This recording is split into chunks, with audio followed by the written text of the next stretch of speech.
तो आज जो हमारा टॉपिक है वो है अधूरे गुरु, झूठे गुरु। कौन होता है अधूरा गुरु? आज इसके बारे में पूरा विस्तार से समझेंगे, क्योंकि गुरु मेरे सभी बड़े अपनी अपनी ठौर, शब्द विवेकी पारखी सो माथे का मोर। शब्द का जो पारखी गुरु होता है असल में वही सतगुरु होता है। सतगुरु इसलिए बोलते हैं क्योंकि वो सत्य को जानता है, सत्य को समझता है, जिसके लिए गीता में भी बोला गया है 4थे अध्याय में कि हे अर्जुन, अगर तुम सत्य को जानना चाहते हो तो बिना गुरु के तुम्हें वो सत्य नहीं मिल सकता। गुरु तो तुम्हें धारण करना ही पड़ेगा, जो तुम्हें अभ्यास और वैराग का ज्ञान देगा। अभ्यास और वैराग क्या होता है? अभ्यास का मतलब होता है किसी चीज को बार बार करना, उसको कहते हैं अभ्यास। और वैराग होता है इस झूठे संसार से अपने मन को, अपनी इंद्रियों को हटाना, वो होता है वैराग। तो गीता में बिल्कुल स्पष्ट बोला गया कि अर्जुन, बिना गुरु के तुम सत्य को नहीं प्राप्त कर सकते। और सच्चा गुरु कौन होता है यह भी बताया गया कि जो स्वरूप सिद्ध है, जिसने अपने स्वरूप को जान लिया है, जो अपने सत्य स्वरूप को पहचानता है, अर्जुन वही सतगुरु है और कोई नहीं। और जो गुरु तुम्हें पूजा पाठ, तुम्हें तीर्थों व्रतों में उलझा दे, जो तुम्हें मूर्ति पूजा में या प्रेयर कराने में, अरदासें करवाने में उलझा दे, जो 52 अक्षरी ज्ञान में उलझा दे, जो तुम्हें मंत्र तंत्र जंत्र में उलझा दे, अर्जुन वो सतगुरु नहीं है। सतगुरु वो है जो आत्म ज्ञान को प्राप्त कर चुका है, जो आत्म ज्ञान को भली भांति समझता है, जिसने आत्म ज्ञान का अनुभव किया है, वही सतगुरु है, उसके अलावा कोई नहीं। इसीलिए साहिब ने बिल्कुल क्लियर बोला कि झूठे गुरु को झटक दे और शिष्य शाखा को फूक, वामे दोष जरा नहीं, शब्द कहा हम कूक। कि जो गुरु झूठे हैं, झूठे मतलब ये नहीं कि वो झूठ बोलते हैं, वो दारू पीते हैं, वो मीट खाते हैं, अंडा खाते हैं, इसकी बात नहीं बोली उन्होंने बोला जिनका ज्ञान अधूरा है। झूठे गुरु को झटक दे। जो मीट अंडा खाते हैं, दारू खाते हैं, उनको तो गुरु भी नहीं कहना है। जो गांजा अफीम भांग चरस धतूरा खाते हैं, उनको तो गुरु भी नहीं कहना है, वो तो एक आम भगत भी नहीं है। जो हुक्का पीता है, बीड़ी पीता है, जर्दा खाता है, गुरु तो बहुत दूर की बात है। तो साफ बोला गया कि झूठे गुरु को झटक दे, शिष्य शाखा को फूक, और वामे दोष जरा नहीं, शब्द कहा हम कूक। कि ये मेरी बात सत्य कर जानना, जो गुरु अपने आप को परमात्मा कहता है, जो अपने आप को परमात्मा सिद्ध करता है, यानी शरीर को कि मैं ही परमात्मा हूं, मैं ही तुम्हें अंत समय में मिलूंगा, मैं ही तुम्हें अंत समय में लेने आऊंगा, मैं तुम्हें वहां सतलोक में विराजमान मिलूंगा, मैं सिंहासन के ऊपर बैठा होऊंगा। जो ऐसी बातें करते हैं, जो गुरु, याद रखना वो सतगुरु नहीं है, वो आपको भ्रमित कर रहे हैं। सतगुरु कौन है? सतगुरु केवल शब्द गुरु है। सतगुरु इसलिए बोलना पड़ा उसको क्योंकि वो सत्य है, वो देह नहीं है। देह असत्य है, देह झूठ है। लेकिन उस सत्य के बारे में बताने के लिए उस शब्द गुरु को भी देह धारण करके आना पड़ता है। बस फर्क इतना होता है कि हमारी देह की तरह उसकी देह दिखती तो है, लेकिन वो 5 तत्वों की नहीं होती। वो हड्डी मांस नाड़ी इन तंत्रों की नहीं होती। वो देखने में आती है, लेकिन वो हमारे जैसी नहीं होती कि आज हम हैं, शरीर दिख रहा है, किसी ने तलवार मारी और गर्दन कट जाए। वो सतगुरु नहीं होता। जिसकी गर्दन कट जाए वो देही गुरु है। लेकिन वही देही गुरु जब आपको सत्य का ज्ञान करा दे, अपने आप से ना जोड़े, जो अपने आप से जोड़ लेता है वो देही गुरु सतगुरु कभी नहीं कहलाता। वो देही गुरु ही है जो देह के साथ जोड़ रहा है, और जो विदेह के साथ जोड़ना चाहता है आपको, वही विदेही गुरु है। जो अपने स्वरूप को जानता है वही तो तुम्हें अपना स्वरूप लखा सकता है। अरे जिसने अपना स्वरूप ही नहीं जाना, जो अपने आप को देही समझ रहा है, वो तुम्हें भी देही समझ रहा है, वो तुम्हें भी देही ज्ञान दे देगा। तुम तो ऑलरेडी देही में फंसे हुए हो भाई। अगर वो गुरु ये कह दे कि तुम नाभि में ध्यान लगाओ, तुम हृदय में ध्यान लगाओ, तुम त्रिकुटी में ध्यान लगाओ, तुम नाक पे ध्यान लगाओ, तुम कहीं भी ध्यान लगाओ, तो देही ज्ञान ही तो है। शब्द भेदी पारखी, जब वो गुरु मिलेगा जो कभी ये नहीं कहेगा कि मेरा ध्यान धरो, मेरी शक्ल की ध्यान करो, ना, नेवर। वो केवल ये कहेगा कि तेरे पास तेरा शब्द है, तेरा शब्द गुरु है, बस तू उसको जान ले वो कहां है। वो तेरे घट में यानी तेरे शरीर में नहीं है, वो तेरे आत्म घट में विराजमान है। आत्म में राम, राम में आत्म। जब तक इसको नहीं जान पाओगे, जब तक उस गुरु को प्राप्त नहीं कर पाओगे, आत्म ज्ञान को प्राप्त नहीं कर पाओगे। देही ज्ञान देने वाले तो बहुत बैठे हैं, एक ढूंढो दूसरा मिल जाएगा, दूसरा ढूंढो 10 मिल जाएंगे, और कितने ही छोड़ छोड़ के आगे बढ़ते जाओ। देही ज्ञान का तो कोई अंत ही नहीं है। लेकिन विदेही ज्ञान कोई बिरला जाने, और देही ज्ञान सब जगत बखाने। देही ज्ञान सारा जगत बखान कर रहा है, लेकिन विदेही ज्ञान को कोई बिरला ही जानता है, बिरला ही समझता है। तो इसलिए देह के अंदर ध्यान नहीं लगाना है। देह के अंदर क्या है? सारे चक्र हैं। नाभि चक्र है, गुदा चक्र है, लिंग चक्र है, कंठ चक्र है, सारे चक्र है जिसमें जीव को उलझाया गया है, स्मृति को उलझाया गया है।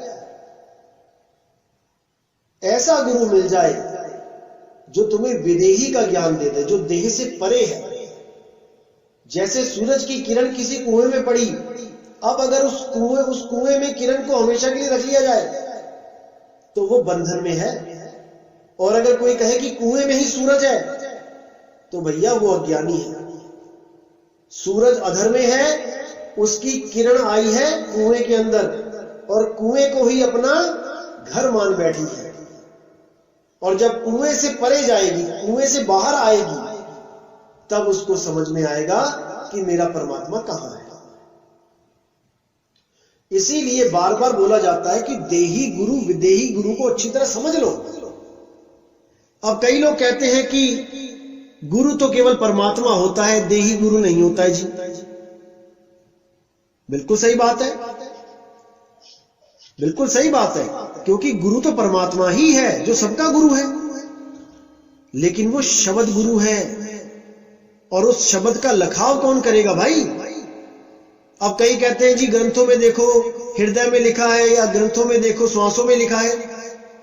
अरे तो तुमने जो ग्रंथ पढ़ रहे हो, जो देख रहे हो, वो भी तो किसी देही ने लिखी है, वो भी तो किसी संत ने लिखा है ना ग्रंथ। तो तुम्हारा परमात्मा इतना कमजोर हो गया कि जब तक तुम ग्रंथ नहीं पढ़ोगे, उसको नहीं समझोगे, वो तुम्हें मिलेगा नहीं। फिर तो केवल पढ़े लिखों के लिए हो गया परमात्मा भाई। जो पढ़ेगा वो समझेगा, वो परमात्मा को प्राप्त करेगा। और जो अनपढ़ है उसके लिए ग्रंथ काला अक्षर भैंस बराबर है, वो नहीं पढ़ पाएगा, नहीं समझेगा, उसको परमात्मा नहीं मिलेगा। ये कोरा अज्ञान है। संत वाणियां लिखते हैं इसलिए कि लोगों को भ्रमना ना पड़े अनंत युगों तक, अनंत जन्मों तक। जैसे एक साइंटिस्ट होता है, साइंटिस्ट 50 साल मेहनत करते हैं एक प्रोडक्ट बनाने में, लेकिन किसी और का जीवन 50 साल बर्बाद ना हो उस प्रोडक्ट को बनाने में, खोजने में। वो एक थ्योरी लिख के चले जाते हैं, और वो थ्योरी पढ़ने में आधा पौना 1 घंटा लगता है, और आपको पूर्ण ज्ञान हो जाता है कि ये प्रोडक्ट कैसे बनेगा। जबकि यही प्रोडक्ट बनाने के लिए 50 साल लगाए थे उस भाई ने, उस साइंटिस्ट ने। इसी प्रकार संतों ने 1,84,00,000 भटक के याद रखना, कई लोग कहते हैं कि संतों को तो धुर से ही ताकत देके भेजा जाता है। ऐसा नहीं है कि संतों को धुर से ही ज्ञान देके भेजा जाता है। अरे सबने गुरु धारण किया है यहाँ पे। कोई कहता है हमारे गुरु जी का कोई गुरु नहीं है, कोई कहता है हमारे गुरु जी का कोई गुरु नहीं है, बिना गुरु के ज्ञान प्राप्त हो गया। अरे भाई, सब संत जितने भी हैं देही में आए हैं, ये सब 84 भुगत के आए हैं। कई जन्म भय कीट पतंगा, कई जन्म गजमीन कुरंगा। साफ वाणी में बोला गया कि कितने जन्म कीड़े मकोड़े बने, कितने जन्म हाथी बने, सांप बने, बिच्छू बने, तब जाके ये इंसानी देह मिली है। प्रभु मिलन की ये तेरी बरिया। अब ये प्रभु मिलन की बारी है अब हमारी। लेकिन अगर प्रभु मिलन चाहिए तो भाई गुरु धारण करना पड़ेगा, और गुरु ही हमें ज्ञान देगा। गुरु हमें अपने साथ नहीं जोड़ेगा कि मेरी पूजा करो, मेरी आरतियां करो, मेरी फोटो लगाओ, रोज खाना खिलाओ, रोज उसको कपड़े पहनाओ, तिलक लगाओ, भोग लगाओ। ये ड्रामा नहीं करता है गुरु, जो सच्चा गुरु है। सच्चा गुरु आपको आत्मा के साथ जोड़ता है, आपकी स्वयं की आत्मा के साथ। इसीलिए साहिब ने बोला, आत्म ज्ञान बिना नर भटके, कभी मथुरा कभी काशी, और जल में मीन प्यासी, मोहे देखते आवे हासी। आपकी आत्मा आप स्वयं हो, आपको ही आपका ज्ञान कराया जाएगा। बस आपने भूल जो कर दी है इस देही को पकड़ने की, बस यही देही छुड़वाई जाएगी आपसे। जैसे ही इस देही को छोड़ना सीख जाओगे, मेरे भाई तुम्हें पकड़ नहीं सकता कोई। अर्जुन को भी यही समझा समझा के थक गए थे कृष्ण जी कि हे अर्जुन, इस आत्मा को कोई नहीं मार सकता, कोई जला नहीं सकता, कोई हवा सुखा नहीं सकती, शस्त्र काट नहीं सकता। तू क्यों चिंता करता है? ऐसा कोई समय नहीं था जब मैं, तुम और ये राजा महाराजा नहीं थे, और ऐसा कोई समय नहीं आएगा जब मैं, तुम और ये राजा महाराजा नहीं होंगे।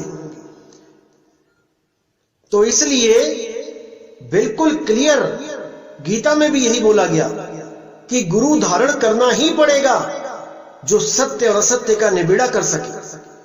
लेकिन आजकल कुछ धूर्त लोग, शातिर लोग गुरु विपरीत कर देते हैं। देखो गुरु क्या होता है अच्छी तरह समझ लो। मैं फिर बोल रहा हूं कि गुरु कौन होता है? जो सत्य के साथ खड़ा हो जाए, जो सत्य के साथ स्वयं भी खड़ा हो जाए, और जो सत्य के लिए सारी दुनिया से टकरा जाए, वो सतगुरु होता है। फिर समझ लो अच्छी तरह कि सतगुरु कभी अपने शरीर से नहीं जोड़ता, क्योंकि शरीर असत्य है। सतगुरु कभी नहीं कहता कि मेरे शरीर की पूजा करो या मैं तुम्हें लेने आऊंगा। वो कभी इस आस में नहीं बांधता, क्योंकि वो सत्य को जानता है, उसने अनुभव किया है सत्य क्या है। वो केवल ग्रंथ पढ़ के नहीं सुना रहा है, वो अपने अनुभव को शेयर कर रहा है। इसको अच्छी तरह समझना पड़ेगा। जब तक आपकी आस देह से लगी है, जब तक आपकी मुक्ति नहीं हो सकती। लेकिन बिना गुरु के भी मुक्ति नहीं हो सकती। अब कई लोग कहते हैं कि बाबा नानक ने गुरु तो परमात्मा को कहा है, अपने आप को दासन दास कहा है। अच्छी बात है, कहा है, बिल्कुल सही कहा है। कहते हैं कबीर साहब ने भी कहा है अपने आप को दास, उन्होंने भी कभी नहीं कहा कि गुरु कोई आदमी हो सकता है। बिल्कुल सही बात है, बिल्कुल सही बात है। शब्द गुरु कोई आदमी नहीं हो सकता, या तो वो 52 कसनियां देके दिखाए। लेकिन साहेब ने कभी यह भी नहीं कहा भाई कि गुरु धारण नहीं करना है। कबीर साहब ने गुरुओं को पौड़ी बताया है, पौड़ी दर पौड़ी आगे बढ़ जाओ। जब आप छत पे चढ़ते हो तो आप एक पौड़ी, जो पहली पौड़ी स्टार्ट करते हो, वो भी उतनी ही इंपॉर्टेंट है जितनी इंपॉर्टेंट आखिरी पौड़ी है छत पे पहुंचने के लिए। अगर पहली पौड़ी नहीं चढ़ोगे तो छत तक कैसे पहुंचोगे, आखिरी पौड़ी तक? इसीलिए कबीर साहब ने बार बार बोला, गुरु मेरे सब ही बड़े। अब इस एक लाइन में इतना गुप्त भेद है। जो लोग ये समझते हैं कि गुरु तो केवल परमात्मा के लिए बोला है, तो भाई यहां पे सब क्यों बोला? इस वाणी में सब क्यों बोला? सब, गुरु मेरे सब ही बड़े। सब यानी एक तो नहीं होता, सबका मतलब एक तो नहीं होता, सब तो बहुवचन है। यहां पर उनका भाव है कि जितने भी गुरु दुनिया में बैठे हैं वो सब ही बड़े हैं। अरे शिष्यों से तो बड़े ही हैं, जो कुछ नहीं जानता उनसे तो बड़े ही हैं। जब आप एलकेजी में गए थे तो वो टीचर भले एलकेजी क्लास का टीचर है, 10वीं वालों को नहीं पढ़ा रहा, लेकिन तुमसे तो बड़ा ही है ना। तुम वो भी नहीं पढ़ पा रहे थे एबीसीडी, तुम तो एबीसीडी पढ़ने लायक भी नहीं थे, वो तो उनकी दया होगी तुम पढ़ लिए एबीसीडी। अब तुम उनको ही पहली कक्षा में जाके गालियां देने लग जाओ कि कैसा गुरु था, मुझे एबीसीडी सिखाई केवल उसने, अधूरा गुरु कहीं का। अरे भाई, तुम्हारी हैसियत ही इतनी थी उस वक्त कि तुम्हें एबीसीडी ही सिखाई जाए, तुम्हें 10वीं के फार्मूले बताने लग जाता ना वो, तो तुम्हारे पल्ले ना पड़ता कुछ भी। इसलिए गुरु मेरे सब ही बड़े, अपनी अपनी ठौर शब्द विवेकी पारखी सो